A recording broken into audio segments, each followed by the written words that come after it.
Olá, sejam todos e todas muito bem-vindos e bem-vindas.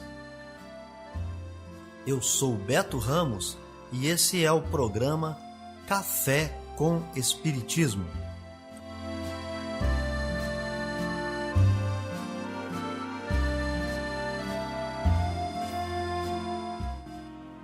Um programa diário que aborda temas da filosofia, de conhecimentos gerais e de espiritismo.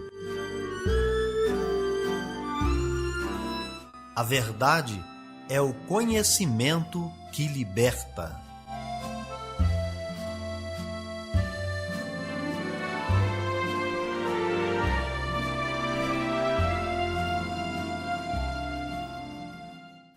E para encerrar a semana de agosto, nada melhor que um dia 13, sexta-feira, está no ar Café com Espiritismo. Notícias, informações, dicas importantes e mensagens você acompanha só aqui no Café com Espiritismo. E nós já trazemos para vocês as efemérides, os fatos históricos, as personalidades e o dia na história.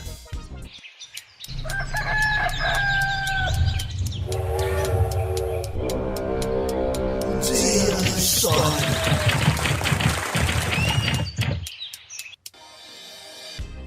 No dia 13 de agosto morre a Ialorixá baiana Maria Escolástica da Conceição Nazaré, a mãe menininha do Cantuá, a mais famosa Ialorixá da Bahia e uma das mais admiradas mães de santo do país. 13 de agosto é a data do nascimento do político cubano Fidel Castro. É nessa ocasião também que nasce o cantor e compositor multi-instrumentalista mineiro Alberto de Castro Guedes, o famoso Beto Guedes. O dia 13 de agosto tem alguns marcos históricos que precisam ficar apenas na nossa história devido ao nosso avanço como sociedade e à democracia que precisa ser mantida e perpetuada, porque foi nessa ocasião, 13 de agosto, que a Guerra Fria promoveu a construção do Muro de Berlim, uma barreira física construída pela Alemanha Oriental durante a Guerra Fria que circundava toda Berlim Ocidental. Viver bem. Dicas de como conviver harmoniosamente em todas as fases da vida. Para você que busca sua melhora individual, temos dicas de esportes, alimentação saudável, leitura edificante, hábitos espíritas e profissões. Viva bem e favoreça sua saúde física, mental e espiritual. Chegou o momento de você escolher a sua carreira? É normal ficar em dúvida sobre qual profissão a seguir, uma vez que são várias as opções e é possível que você se sinta atraído por boa parte delas. Então acompanhe comigo as dicas de profissões. Você quer ser um advogado? O advogado é aquele profissional que defende os interesses dos clientes, tendo como base as leis do país. Saiba que antes de você se tornar um advogado, é necessário que tenha feito o curso de Direito, indicado para aquelas pessoas que gostam de pesquisar, de ler e escrever. É necessário para atuar nessa profissão que você seja uma pessoa sociável, ética, tenha bom raciocínio lógico. Nas faculdades, você vai entrar em contato com as seguintes disciplinas: ciência política, psicologia jurídica e outros diversos ramos do direito, tais como o civil, penal, tributário e o empresarial. O advogado atua em várias etapas de um processo. Primeiramente, ele conversa com seus clientes e, se não houver processo, é possível que ele preste consultoria. Mas quando instaura a controvérsia, é necessário que ele faça análise da situação, elabore o caso e acompanhe o processo. Notícias do Brasil e do mundo é aqui no Café com Jornal. No Brasil, as vendas de produtos de higiene cresceram 9,4% em 2020, comparado a 2019, principalmente sabonetes, cremes e loções. E todas as classes sociais no país compraram mais esses itens. O levantamento foi feito pela empresa de dados e consultoria Kantar. Segundo a diretora de contas da Kantar, Carolina Silvestre, Os cuidados que passaram a ser adotados durante a pandemia de Covid-19 se tornaram hábitos. Agora existe uma maior preocupação em lavar as mãos, por exemplo, para evitar a contaminação pelo vírus. E a gente acredita que mesmo após o fim da pandemia, essa tendência veio para ficar. É um novo hábito. Por outro lado, a adesão ao home office impactou o mercado de produtos de beleza, como maquiagem, perfumes e tinturas de cabelo. A queda foi de mais de 9% nas vendas desses produtos. O setor, no entanto, começou a dar sinais de recuperação com a flexibilização do deslocamento e o retorno ao trabalho presencial no terceiro trimestre do ano passado. Da Rádio Nacional em Brasília, Gabriel Brum. 570 casos já foram confirmados de pessoas infectadas com a variante Delta do coronavírus. Essas informações foram divulgadas pelo Ministério da Saúde e levam em conta dados computados até esta terça-feira, dia 10. Esse número é quase o dobro do notificado no último balanço da pasta na quinta-feira passada. 14 estados já registraram a variante, sendo que o Rio de Janeiro é o que mais tem pessoas doentes, com 206 casos. O levantamento é realizado por meio das notificações das secretarias estaduais. De acordo com o Ministério, todos os casos são monitorados pelas equipes de vigilância epidemiológica. A pasta destaca ainda que a vacinação é essencial para reduzir a pandemia no Brasil e no mundo, bem como o uso de máscaras e a higienização das mãos. Da Rádio Nacional em Brasília, Beatriz Albuquerque. Pela primeira vez desde outubro do ano passado, nenhuma unidade da federação está com a taxa de ocupação de UTIs para adultos igual ou superior a 80%. Além disso, o Brasil está com o menor número de estados na chamada Zona de Alerta Intermediária, que é quando a taxa de ocupação se encontra entre 60% e 80%. Apenas 5 estados estão nessa faixa, sendo que em 2 deles, Rondônia e Roraima, é devido à redução de leitos destinados à Covid-19. Este é o melhor resultado desde que a Fiocruz começou a fazer o levantamento em julho de 2020. Os dados foram divulgados nesta quarta-feira em novo boletim da Fundação Oswaldo Cruz. As informações foram levantadas no dia 9 de agosto, segunda-feira passada. As maiores taxas de ocupação estão em Mato Grosso e Goiás, com 79% e 78% de ocupação de leitos para adultos. Por outro lado, 14 estados apresentam taxas inferiores a 50%. Já o Rio de Janeiro, nas 2 últimas semanas, registrou crescimento do indicador. Entre as capitais, Rio de Janeiro e Goiânia são as mais preocupantes, segundo a Fiocruz, com taxas de ocupação muito críticas, acima de 90%. Mas quando se analisa todo o estado dessas capitais, o percentual está abaixo dos 80%. Os pesquisadores da Fiocruz ressaltaram que a redução nas taxas de ocupação de leitos ocorre ao mesmo tempo em que se reduz também as unidades destinadas aos pacientes com Covid-19 em vários estados e também no Distrito Federal, o que demonstra uma melhora importante no quadro da pandemia. Para os especialistas, esse resultado reflete o avanço da vacinação no Brasil.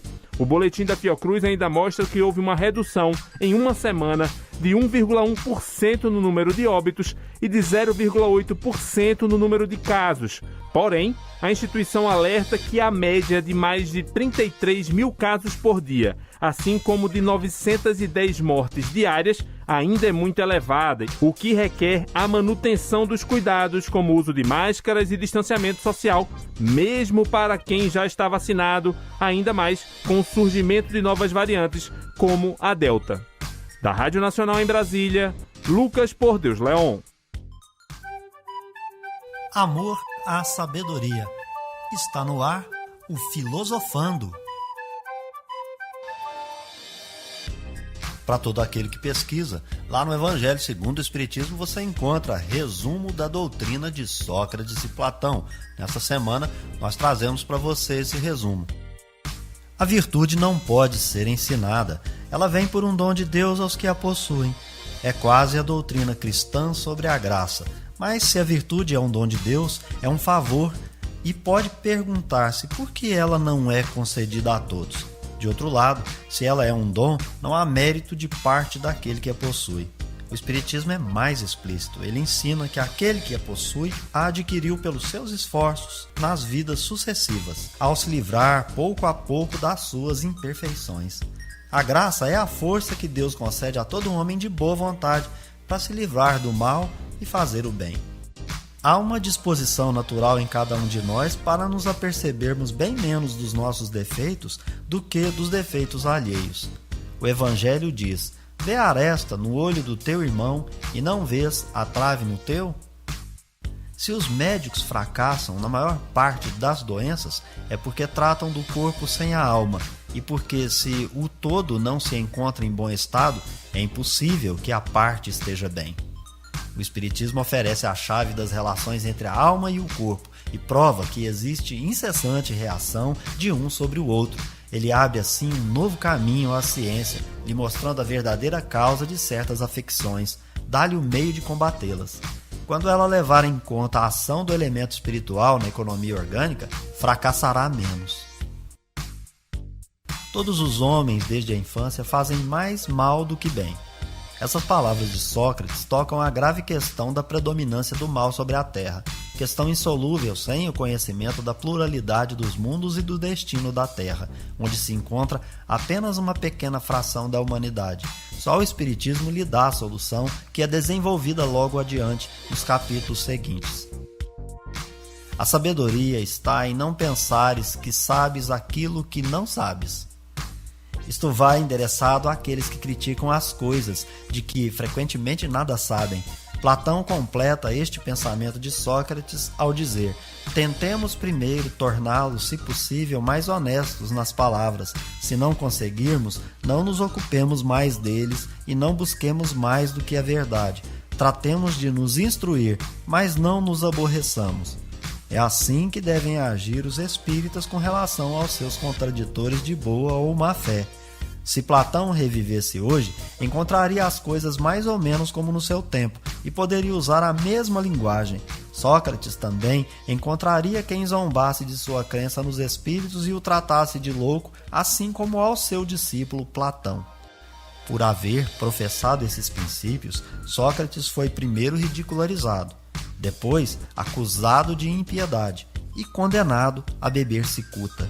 Tanto é certo que as grandes verdades novas, levantando contra elas os interesses e os preconceitos que ferem, não podem ser estabelecidas sem lutas e sem mártires. Café com Espiritismo. É hora da mensagem espírita. A melancolia. Sabeis por quê? Uma vaga tristeza se apodera por vezes de vossos corações e vos faz sentir a vida tão amarga?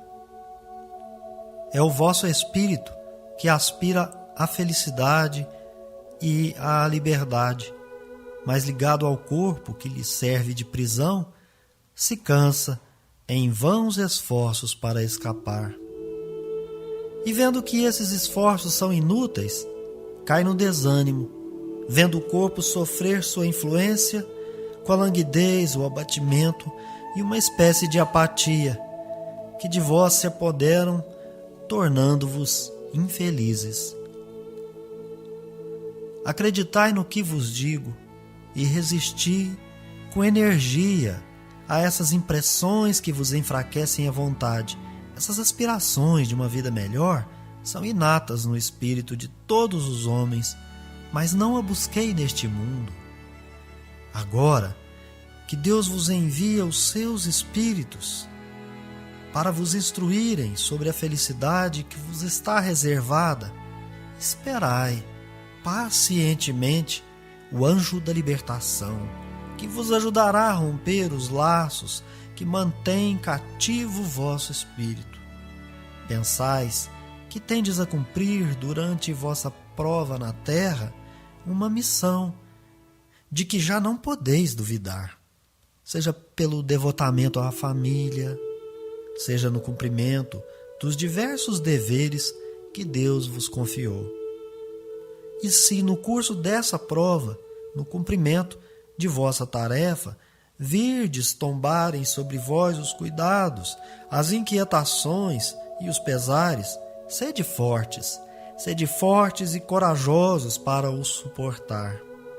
Enfrentai-os decisivamente, pois são de curta duração, e deve vos conduzir junto aos amigos que chorais, que se alegrarão com a vossa chegada e vos estenderão os braços para vos conduzirem a um lugar onde não tem acesso às amarguras terrenas.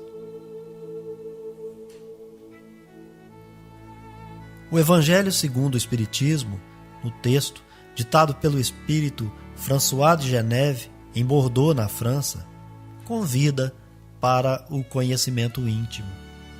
Sua questão inicial poderia ser formulada assim: você sabe por que a depressão nos atinge?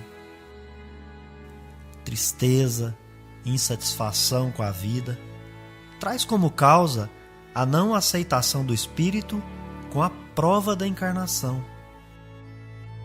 Como um pássaro preso na gaiola que deseja bater as asas e voar livremente, assim é o espírito preso ao corpo. Devendo se ligar a um corpo por um período de tempo, mas se negando ao cumprimento dessa lei, o espírito rebelde luta, mas seus esforços são em vão. Nessa luta contra o que é inexorável, vem o desânimo, o abatimento, o cansaço, uma espécie de apatia. O espírito procura se desligar e cai na inação. Mas encarnação é vida, e vida é movimento. O caminho é resistir, porque o resultado desse processo, sem dúvida, é a infelicidade. Pois o espírito sabe que deixou de aproveitar um tempo que não mais voltará. Querer uma vida melhor é natural e até necessário. Mas na terra, isto é, na matéria, não haverá verdadeira felicidade para o espírito. Em tudo que se vá realizar, é necessário aceitar como se fosse uma missão. Quando chegarem as inquietações, coisas naturais para os espíritos em progresso, é preciso reunir coragem e força interior, enfrentando toda situação com decisão. O trabalho, nesse caso, faz parecer que o tempo esteja mais rápido e a vida mais curta. A inércia não traz bons resultados. No mundo dos espíritos, há uma grande torcida de muitos deles por nós. Eles nos aguardam com alegria. Lá não há sofrimento para quem não sofreu com antecedência.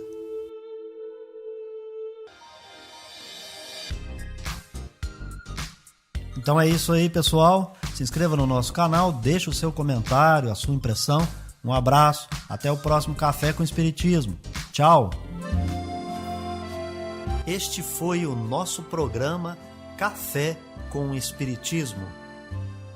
Um oferecimento de Instituto Revelare. Se inscreva em nosso canal, acione o sino das notificações e se torne membro para apoiar os projetos. Nós nos encontramos no próximo episódio.